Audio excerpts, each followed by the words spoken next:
My name is Lori Topp. This is my husband, John. John was diagnosed in January of 2006 with oligodendroglioma. Never really been sick in my life. Never been to the doctor. Don't go, what did I do wrong? Where did I go? What did I, do to bring this on? And, then when it starts to sink in, is this really going to be the end? Really.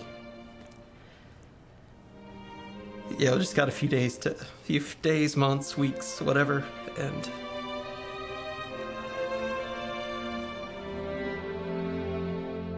we first heard the news that it was a brain tumor, and I thought that life as we knew it was forever altered.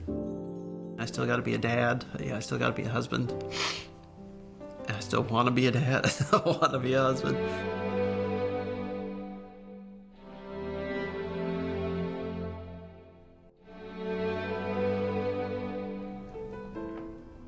Changed everything and changed nothing.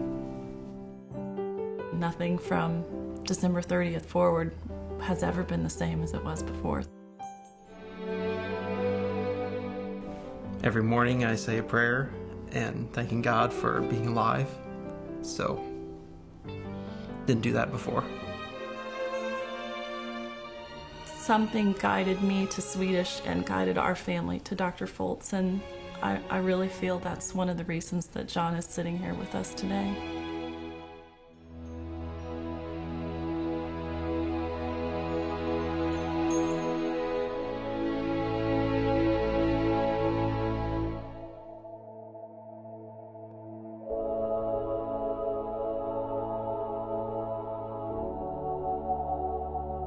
Campaign for Swedish has helped us to develop significant improvements in the programs of the Swedish Heart and Vascular Institute.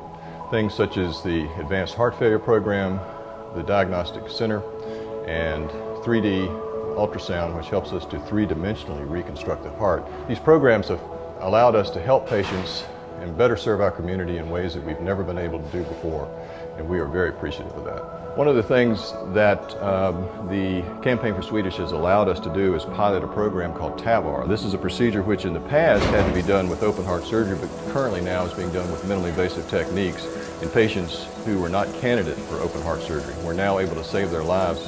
Without the contributions, it would have been impossible to help these patients. We do need your support. We need your continued support and your help in advancing the cause of taking care of our patients in our community. Thanks again.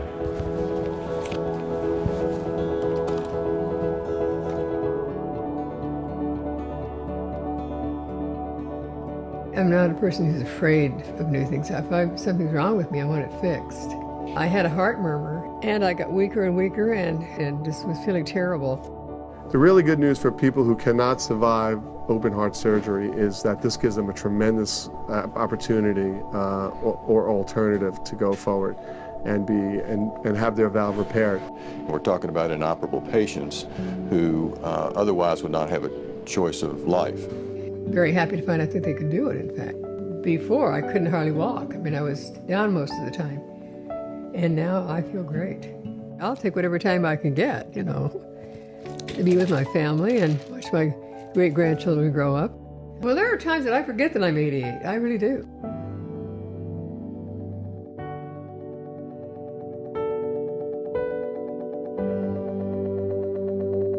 A majority of the time that a patient is in the hospital, they spend with nursing staff. The physicians come and go, and the nurses are there hour after hour after hour after hour. It takes vigilance every hour of every day that they're here, where we keep people safe.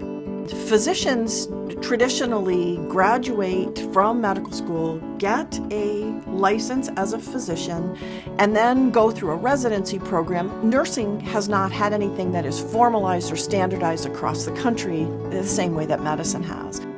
I know from firsthand experience that this RN residency program leads to better outcomes for patients.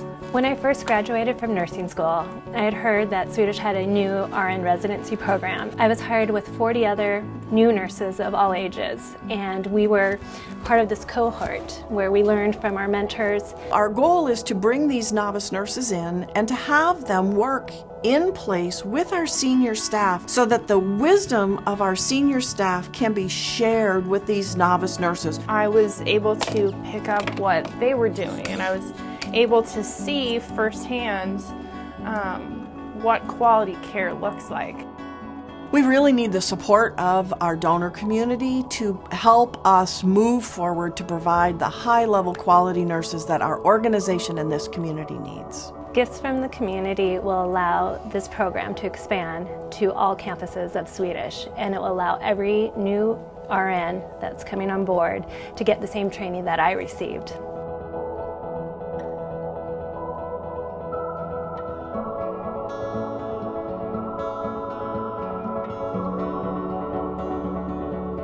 I'm Linda, and I work in the NICU at Swedish Hospital, where we take care of little tiny babies. We try to give them the best start we can when they're first born.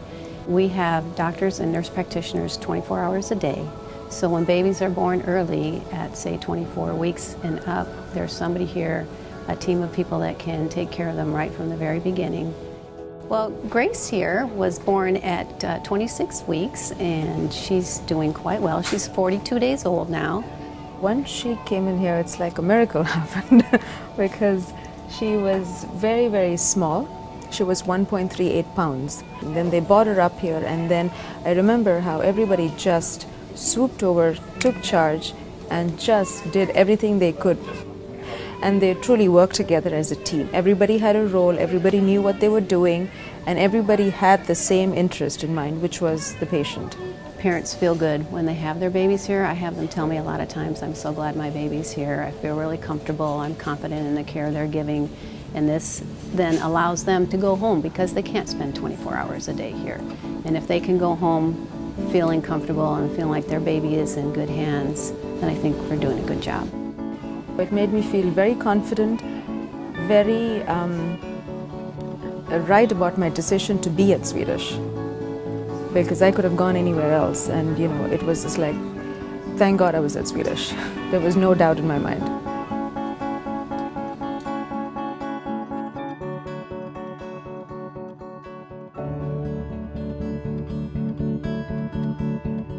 This whole project is about bridging the gap between discharging a patient from the hospital and the care that they will need later on. We know that our patients get world-class care in their delivery, and we give them world-class care in their baby in the hospital. But we know from our experience and from talking to our patients that there is a big gap between when we have this patient and baby leave the hospital and when they usually are able to see their provider, either an obstetrician, a midwife, family medicine doctor, or a pediatrician. There are a multitude of questions that a new mom and a new dad are going to have when they bring this tiny baby home from the hospital. And this is a place, a clinic, that they can go and seek help.